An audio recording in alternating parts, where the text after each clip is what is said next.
출애굽기 33장 1에서 23절 말씀입니다. 33장. 여호와께서 모세에게 이르시되 너는 내가 애굽 땅에서 인도하여 낸 백성과 함께 여기를 떠나서 내가 아브라함과 이삭과 야곱에게 맹세하여 내 자손에게 주기로 한 그 땅으로 올라가라.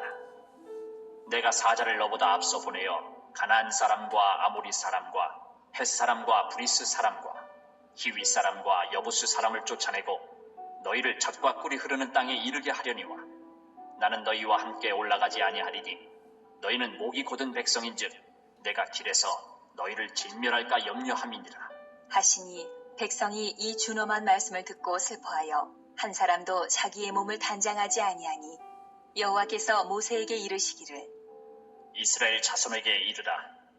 너희는 목이 곧은 백성인즉 내가 한순간이라도 너희 가운데 이르면 너희를 진멸하리니 너희는 장신구를 떼어내라. 그리하면 내가 너희에게 어떻게 할 것인지 정하겠노라 하셨습니다. 이스라엘 자손이 호렙 산에서부터 그들의 장신구를 떼어내니라. 사랑하는 형제 여러분, 7월 21일 목요일 새벽 묵상에 오신 것을 환영합니다. 출애굽기 32장에서 이스라엘 백성들이 금송아지 우상 숭배를 해서 하나님을 배신하고 3,000명이 죽음을 당하고 모세의 중보기도로 진멸만은 면했습니다. 다시 산으로 올라가 백성을 사해달라고 간청하는 모세에게 하나님이 말씀하십니다. 1절에서 너희는 그 땅으로 올라가라. 그 땅으로 올라가라. 그런데 3절에서 나는 너희와 함께 올라가지 아니하리니. 하나님이 너희들에게 가나안 땅은 주겠다. 하지만 너희들과 동행은 하지 않겠다. 교제는 하지 않겠다. 하시는 말씀입니다. 모세의 중보로 진멸은 면했고요. 3,000명의 죽음으로 징계도 받았지만 그것으로 완전치는 않은 것이죠. 이스라엘 백성이 워낙에 죄인이라서 언제든지 하나님의 눈에 당장에 쳐 죽여야만 하는 일이 벌어질 것이 뻔하다는 것을 하나님이 아시기 때문입니다.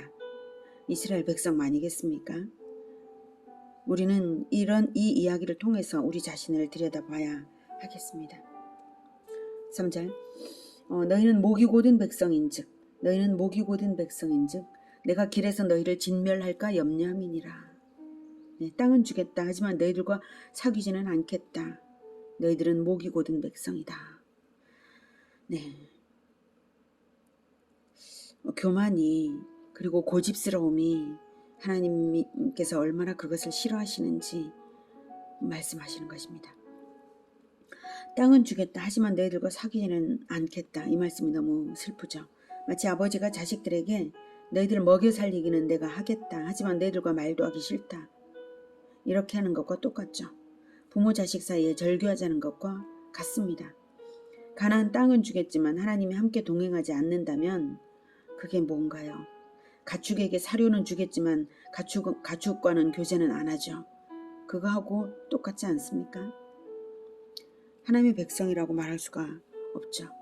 그래서 백성이 이 준엄한 말씀을 듣고 슬퍼하며 한 사람도 자기의 몸을 단장하지 않았습니다. 겸손의 모습을 나타내기 시작을 한 것입니다. 이렇게 하나님께서 가난한 심령을 요구하십니다. 그래서 장신구를 떼어내라 하는 명령에 따라 장신구를 떼어내었습니다. 이렇게 가난한 심령을 가지는 것이 중요합니다. 그래서 예수님께서도 자기 백성들에게 천국의 법을 선포하실 때에 심령이 가난한 자는 복이 있나니 천국이 그들의 것이며 라고 가장 먼저는 가난한 심령을 요구하셨습니다. 아무리 무언가를 잘한다 해도 누구든지 가난한 심령을 가지는 것이 마땅한 이유는 모든 인간이 원죄를 가지고 있기 때문에 그렇습니다. 언제나 자기 안에서 나오는 것을 하나님의 말씀으로 씻어내야 하는 것이지, 즉 하나님과의 교제로 내 안에서 나오는 더러운 것을 씻어내야 하는 것이지 자기 스스로 거룩해질 수 있는 인간은 없습니다. 그래서 하나님은 교제 이전에 먼저 가난한 심령을 요구하시는 것입니다. 그리고 모세는 특별한 결단을 해야 한다는 것을 알았어요. 그것은 하나님께 매달려 기도하며 하나님께 간구해야 하는 것입니다. 자식과 절교하겠다는 아버지 마음을 돌려놓기 위해서 누가 나서서 애써야 하겠습니까? 바로 어머니죠. 그런 것처럼 하나님을 만날 골방을 모세가 만듭니다. 7절. 모세가 항상 장막을 취하여 진 밖에 쳐서 진과 멀리 떠나게 하고 회막이라 이름하니 여호와를 앙모하는 자는 다 진밖 회막으로 나아가며 모세가 회막으로 나아갈 때에는 백성이 다 일어나 자기 장막 문에 서서 모세가 회막에 들어가기까지 바라보며 네, 하나님과 교제하기 위해서 회막을 만들었습니다. 하나님은 절교하시겠다는데 모세는 안 됩니다. 교제합시다 하고 들이대는 거죠. 회막은 아직 성막을 만들기 전에 임시로 세운 것인데요.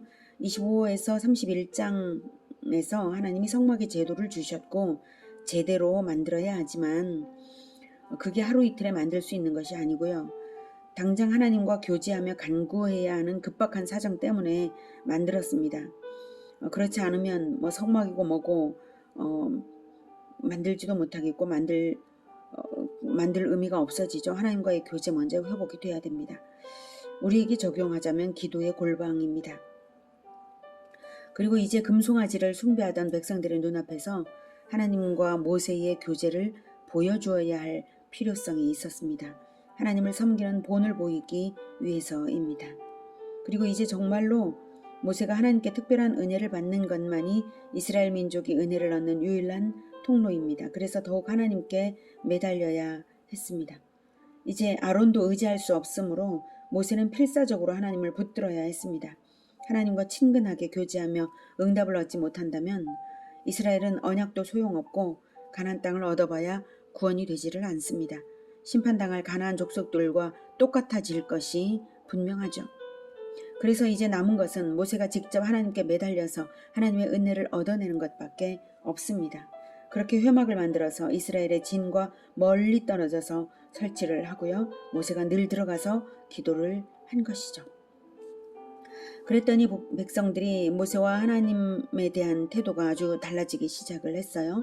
백성 중에서 여호와를 앙모하는 자는 다 진 회막으로 나아가서 모세를 따라 회막으로 나아가서 이제 모세가 회막으로 나아갈 때는 또 백성들이 일어나서 자기 텐트 문에 서서 모세가 회막에 들어가는 것을 바라보았어요. 겸손한 마음이 모아지기 시작했습니다. 그래서 하나님께서 백성의 눈에 보이게 모세와 교제를 해 주십니다. 9절. 모세가 회막에 들어갈 때에 구름 기둥이 내려 회막 문에 서며 여호와께서 모세와 말씀하시니 모든 백성이 회막 문에 구름 기둥이 서 있는 것을 보고 다 일어나 각기 장막 문에 서서 예배하며 사람이 자기의 친구와 이야기함 같이 여호와께서는 모세와 대면하여 말씀하시며 모세는 진으로 돌아오나 눈의 아들 젊은 수종자 여호수아는 회막을 떠나지 아니하니라. 하나님은 이스라엘 백성과 교제하지 않겠다고 절교를 선언하시고서 오직 모세하고만 교제하는 모습을 보여주시는 것입니다. 모세와 하나님 사이의 대화를 보겠습니다. 12절. 모세가 여호와께 아뢰되 보시옵소서, 주께서 내게 이 백성을 인도하여 올라가라 하시면서 나와 함께 보낼 자를 내게 지시하지 아니하시나이다. 주께서 전에 말씀하시기를 나는 이름으로도 너를 알고 너도 내 앞에 은총을 입었다 하셨사온즉 내가 참으로 주의 목전에 은총을 입었사오면 원하건대 주의 길을 내게 보이사 내게 주를 알리시고 나로 주의 목전에 은총을 입게 하시며 이 족속을 주의 백성으로 여기소서. 네, 모세는 세 가지를 간구했습니다. 첫째, 동역자 겸 후계자를 지정해달라. 네, 함께 보낼 자를 지시해달라 이거죠. 두 번째, 모세 자신에게 주를 알려달라. 네, 내게 주를 알리시고 라고 했죠. 세 번째, 이스라엘을 주의 백성으로 여겨달라. 네, 주의 백성으로 여기소서.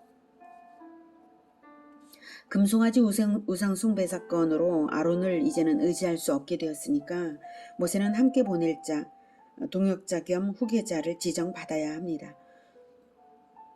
세월이 더 지나서야 여호수아로 지정해 주시는데 지금은 응답을 안 하십니다마는 여호수아의 태도가 후계자로서의 면모가 이즈음부터 나타나고는 있었죠.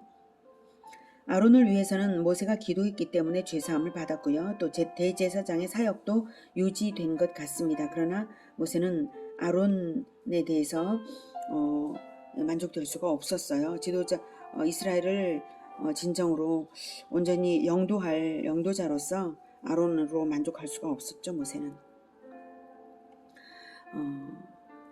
모세가 기도했던 것은 아론을 위해서 기도했던 것은 신명기 9장 20절에 나옵니다. 여호와께서 또 아론에게 진노하사 그를 멸하려 하셨으므로 내가 그때에 아론을 위하여 기도하고 라고 모세가 신명기에서 말했습니다. 이렇게 기도를 해서 대제사장의 사역은 유지는 되었습니다. 13절에 내게 주를 알리시고 라고 모세 자신이 주 하나님의 마음과 뜻을 속속들이 알아야 할 간절함이 있었습니다. 그리고 또 이 족속을 주의 백성으로 여기소서, 이 백성을 주의 백성으로 여기소서. 이스라엘에 대하여 하나님이 불쾌하게 여기시는데 그래도 주의 백성입니다 하는 거죠. 이 세 가지를 요청하면서 기도의 근거를 이제는 모세에 대한 하나님의 의리의 근거를 둡니다. 12절에 나는 이름으로도 너를 알고 너도 내 앞에 은총을 입었다 하셨사온즉 네, 나는 이름으로도 너를 알고 라고 하나님께서 말씀을 하신 적이 있다는 거죠. 너도 내 앞에서 은총을 입었다 이렇게 말씀을 하셨으니까 그 말씀대로 요청을 하는 것입니다. 자, 나는 이름으로도 너를 알고라는 말은 모세의 이름을 하나님이 지으셨고 그 이름대로 하나님이 모세를 대하시고 그 이름대로 모세 자신이 하나님의 뜻에 따라 살고 있는 것을 하나님이 인정하신다는 의미입니다. 자, 그런데 모세라는 이름은 물에서 건져내었다라는 의미인데요. 모세가 아기였을 때에 나일강의 갈대 상자에 있는 아기 모세를 건져서 구해준 이집트 공주 핫셉수트가 물에서 건져내었다라고 모세라고 불렀습니다. 그런데 모세는 그런 이름을 얻은 것이 핫셉수트가 자기한테 이름을 준 게 아니라 바로 하나님의 섭리로 하나님께서 자기에게 그 이름을 주셨다라고 하는 거죠. 그 이름의 뜻대로 이스라엘을 홍해 갈라서 건져내게 하셨다는 의미입니다. 그래서 홍해 갈라서 건져내면서 모세는 그 이름대로 내가 살고 있구나. 하나님께서 이렇게 나를 사용하시려고 그 이름 주셨구나 깨달은 거죠.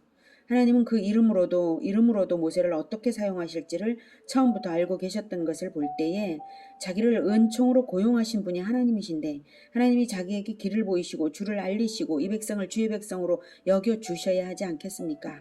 하는 것이죠. 주를 알게 해달라, 주의 백성으로 여겨달라. 이것은 한마디로 하면 우리와 사귀어 달라는 간청입니다. 하나님과의 교제가 땅을 얻는 것보다 더 중요한 것이죠. 사실 하나님과의 교제가 생명이죠.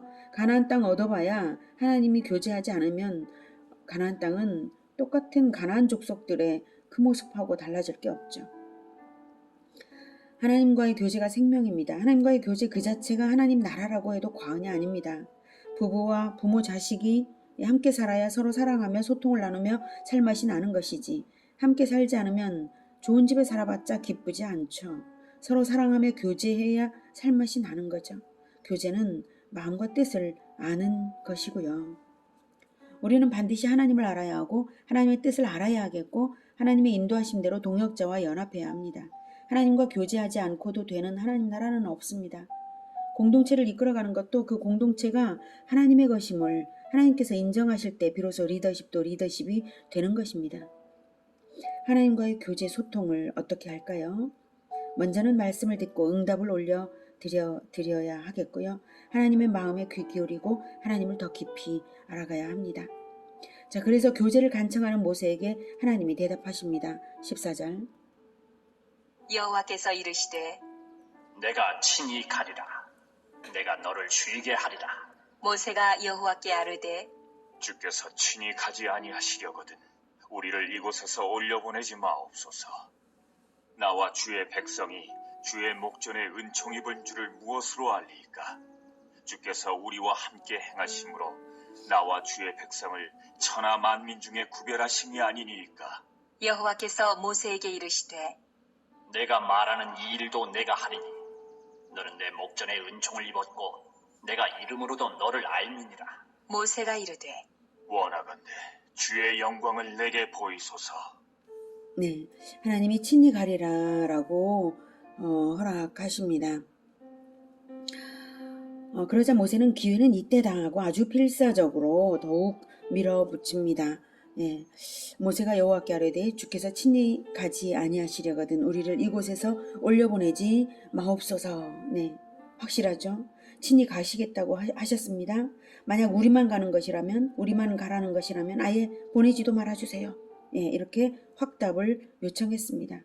하나님께서 함께 가시지 않으면 가나안 땅에 가봐야 소용없습니다. 16절 나와 주의 백성이 주의 목전에 은총 입은 줄을 무엇으로 알리까? 주께서 우리와 함께 행하심으로 나와 주의 백성을 천하 만민 중에 구별하심이 아니니까. 네, 주께서 우리와 함께 행하지 않으시면 나와 주의 백성이 천하 만민 중에 구별되었다는 것이 무엇으로 증명이 되겠습니까? 필요 없는 거죠. 우리가 주께 은총을 입는 게 중요하지. 그래서 주님께서 하나님께서 우리와 함께 행하셔서 우리가 하나님을 나타낼 수 있는 게 중요하지.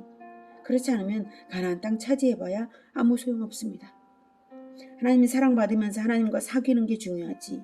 하나님과의 사귐 없이 어떻게 하나님을 나타낼 수 있으며 땅은 또 무슨 소용입니까? 천하 만민 중에 이 백성 구별하신 이유가 사귀시려고 구별하신 거 아닙니까? 이러는 거죠. 아주 막 달라붙어서 확실함을 더 확보하려는 그러한 태도입니다. 그러자 하나님이 거듭 확실하게 하십니다. 17절 여호와께서 이르시되 내가 내 모든 선한 것을 내 앞.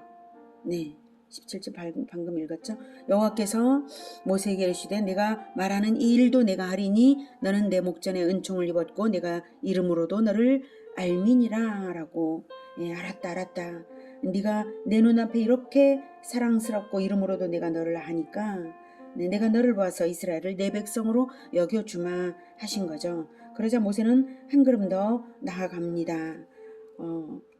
원하건대 주의 영광을 내게 보이소서. 네, 주의 영광을 내게 보이소서. 네, 주의 영광을 보여달라는 것은 지금까지는 구름, 불, 우레소리 같은 것으로만 하나님의 영광을 간접적으로 보았는데요. 이제는 직접적으로 보여달라는 것이고요. 주의 영광을 왜 봐야 하느냐면 가장 강력한 능력이기 때문입니다. 여러분, 감동적인 명작을 봤을 때에 그 작품이 내뿜는 영광을 보면 나 자신이 그 영광의 주인공에게 흡수된 것처럼 영광스러운 감동이 있잖아요. 내 영혼에 지워지지 않는 인상으로 남아서 아주 영광스러운 인격이 되는 것이고요. 영향력을 발휘하게 되죠. 그런 것과 같습니다. 최고의 절정을 보여달라 이것입니다. 하나님의 영광을 본 사람은 하나님의 영광이 나타나는 인생을 살게 됩니다.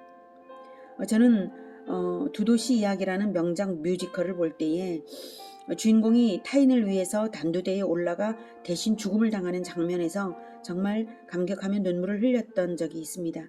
그 작품에서 주인공은 목이 잘리는 단두대에 우뚝 올라서는데요. 다른 사람 때문에 다른 사람을 위해서 대신 올라서는 거죠.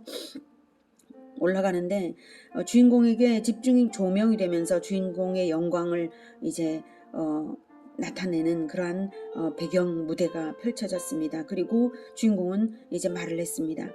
나는 지금 이 순간 내 인생에서 가장 고귀한 일을 한다 라고 말을 하면서 죽음으로 걸어 들어갔습니다. 그 장면을 보면서 저는 걷잡을 수 없이 눈물이 나고 기도가 나왔습니다. 하나님, 저의 죽음도 저렇게 하나님의 영광이 나타나는 죽음이 되길 바랍니다. 이런 기도가 나오는 거예요. 인간이 만든 뮤지컬 작품도 그런데 하나님의 영광을 직접 본다면 그것은 일생에 잊을 수 없는 영광이고 감동이고 능력이 되어서 그 영광을 본 사람은 영광과 감동의 인생을 살아갈 것이 틀림없죠. 당연히 능력 있는 인생이고요. 그것이 예수님의 십자가 같은 인생입니다. 그래서 모세는 하나님의 영광을 보여달라고까지 간구했는데요. 사실 하나님의 영광을 본다는 것은 죽음이라고 하나님이 말씀을 하십니다. 19절 여호와께서 이르시되 내가 내 모든 선한 것을 내 앞으로 지나가게 하고 여호와의 이름을 내 앞에 선포하리라. 나는 은혜 베풀 자에게 은혜를 베풀고 긍휼히 여길 자에게 긍휼을 베푸느니라. 또 이르시되 내가 내 얼굴을 보지 못하리니 나를 보고 살 자가 없음이니라. 원하는 대로 보여주마. 내 모든 선한 것을 네 앞에 지나가게 해서 보여주마. 그러면 내 모든 선한 것이 네 인생에 나타날 거야. 내 이름을 네 인생에 서명하겠다. 나는 은혜를 베풀 자에게 은혜를 베풀고 긍휼히 여길 자에게 긍휼을 베푸는 하나님이야. 내가 서명하면 선포한 대로 하는 것이고 너 역시 은혜를 베풀 자에게 은혜를 베풀고 긍휼히 여길 자에게 긍휼을 베푸는 자가 될 거야. 그런데 내 얼굴을 보면 살 사람이 없다. 이렇게 말씀하시는 거죠. 그래서 모세에게 서명식을 하겠다고 하시면서 그러나 진짜 죽으면 안 되니까 대안을 제시하십니다. 21절. 여호와께서 또 이르시기를 보라, 내 곁에 한 장소가 있으니 너는 그 반석 위에 서라. 내 영광이 지나갈 때에 내가 너를 반석 틈에 두고 내가 지나도록 내 손으로 너를 덮었다가 손을 거두리니 내가 내 등을 볼 것이요 얼굴은 보지 못하리라. 손을 거두실 때에 등만 봐라 하십니다. 그리고 이 서명식의 준비사항을 알리시고 서명식을 하시는 것이 34장에 나옵니다. 오늘은 하나님과의 사귐을 간청하는 모세를 통해 진정한 하나님 나라는 하나님과의 사귐이 있다는 것을 알았습니다. 그리고 공동체의 지도자는 모세처럼 하나님 알기를 간구하며 골방 기도로 하나님을 만나야 할 필요성이 있음을 알았습니다. 더욱 깊은 만남을 원하시는 것이 하나님의 마음입니다. 하나님을 만나는 만큼 내 인생이 변화되는 것이지 다른 데서 변화를 가져올 수 없습니다. 하나님과 골방에서 더욱 깊이 만나며 하나님을 나타내는 우리가 모두가 되기를 기원합니다. 하나님의 영광을 보는 우리 모두가 되기를 기원합니다. 그런데 여러분, 우리가 이미 하나님의 영광을 보지 않았나요? 예수님의 십자가를 보지 않았습니까? 예수님의 십자가가 우리 모세는 직접 하나님의 얼굴을 보지 못하고 등만 봤지만 우리는 성경을 통해서 예수님의 얼굴을 보고 있지 않습니까? 십자가를 보지 않았습니까? 그래서 우리 인생에 십자가가 나타나도록 이미 우리가 부르심을 받았지 않았습니까? 하나님의 영광이 우리의 삶을 통해서 나타나는 우리 모두가 되기를 기원합니다. 기도하겠습니다. 하나님, 하나님의 얼굴을 예수님의 공생애를 통해서 십자가를 통해서 하나님께서 보여주셨고 하나님의 진면목을 보여주셨는데 우리가 십자가를 지지 않으면 하나님을 본 것이 아닙니다. 주님, 우리를 성령으로 충만케 하셔서 진정으로 예수님의 모습이 우리의 삶을 통해서 나타나도록 우리에게 서명하여 주시옵소서. 예수님의 이름으로 기도드립니다. 아멘. 이어지는 시간은 개인 기도 시간입니다.